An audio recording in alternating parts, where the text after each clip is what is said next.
I'm fired up and I'm ready to go. I'm fired up and I'm ready to go. I'm fired up and I'm ready to go. This is the Billionaire Brown experience.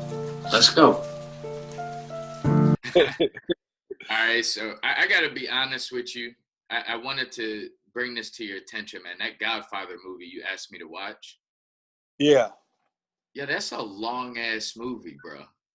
I told you that, though. Yo, but it's like I've tried. Like it took me. I'm like maybe at 2 hours into the movie of the first one. Mm-hmm. Do you really think Godfather is the greatest gangster movie? It's not. See, you got to look at it.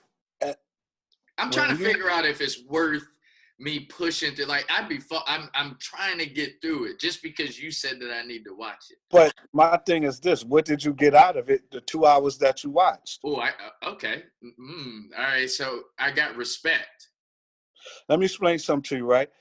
Everything is situational in life. No two people are alike. So when you ask one person, like two people could watch a movie and get two different versions of the movie out of it. Okay. You see what I'm saying? So at the end of the day, I got respect. That's the only thing I got so far. But see, then that's the thing. You got to watch the whole movie because it's bigger than respect. It's teaching you about how motives and business, and even in the underworld, but even in Fortune 500 companies, how, all right, I'm going to give you a prime example, right? Okay. You remember when Salazzo came to the meeting? Yeah. Uh-huh. Okay. Salazzo came to the meeting asking the Godfather for his help, right? Okay, yep. The Godfather knew not to help him, and he didn't want to fuck with him, right? Mm-hmm. Salazzo's whole motive was to put the Godfather in that position so they could hit him. So, but the Godfather was smart enough and he knew that. But again, it's just a situation. See how I just put that out there for you that fast? Yeah.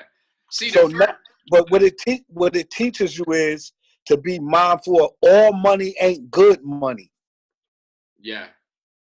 He came up with a wonderful plan. He kept telling him about this money and this, how I'm going to get you back, this, that. He said, no, I don't want to deal with it. No. But it wasn't about the no, and it wasn't about, Salazzo wasn't coming to really get a yes. He was coming to start a war. Okay. You see how when Luca Brasi went to the restaurant, they killed him? Uh-huh. That was all premeditated. So when you're at the top of the food chain, so many people like that is going to come at you. See, that's what I'm saying. You got to watch him for more than just the verbiage, what they saying and what's the action scenes and all that. No, you got to look at how things is played out. You see how, like, did you see the part with the movie? The director from Hollywood? No. You got to finish watching a movie. It's way more than respect. And you got to watch it. And I got to watch it in its entirety, because every time I saw it, I saw people kept coming to The Godfather. And I remember that first guy came to him, and he was like, he asked him to do him a favor or something.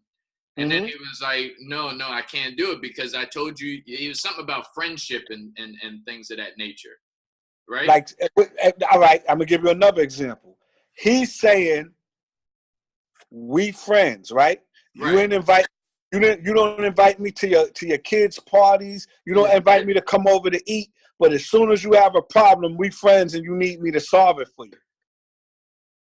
So he's saying, you really not my friend. I'm not going to do a favor for you because you're only coming to me in a time of need. Real friends don't do that. You see what I'm trying to say? Yeah, but he eventually ended up doing it, though. But at the price of what? What did the dude have to give up?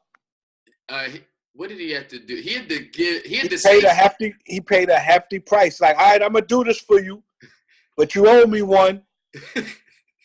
You see what I'm trying to say? See him. This is what I'm trying to tell you. The Godfather was so calculated that he just threw that out there as far as you don't never invite me to nothing, and we don't hang out. But then when you need a favor, you come to me. He's gonna do the favor, but he's reminding the person that You're really a scumbag. So now, when it's my turn to come at you, because when he come to him for a favor, it's going to be 10 times worse than what he asked him to do. Okay. All right. And then that falls into the 48 laws of power, too. Yeah. And Al Pacino, he looked real. Like, I didn't even notice him. I know you said he was on there when we spoke. He was young. Yeah, he was real young. I didn't even notice him. That movie came out in 74, 76, something like that. And what inspired you to want to watch this movie originally? I mean, my uncles and them used to watch it, and then when I was younger, I watched it, but I watched it without a sense of, like, knowing what the hell was going on. So then as I got older, even in my 20s, I didn't grasp it. It's like till my mid-30s is when I really understood The Godfather. I watched that movie a lot of times. I watch it every year just to pick up on new shit. Yeah, that's crazy because you were just quoting it exactly how he was saying it in the movie. Dental problems don't get better the longer you wait. They just get worse and more expensive. The #1 dental plan in America today guarantees to save you 20 to 80% on all dental procedures you can get done in the dental office. Regular teeth cleanings all the way up to cosmetic dentistry. No waiting periods. Contact a benefit consultant immediately to find out what open enrollment specials are available in your state today. 888-674-9409.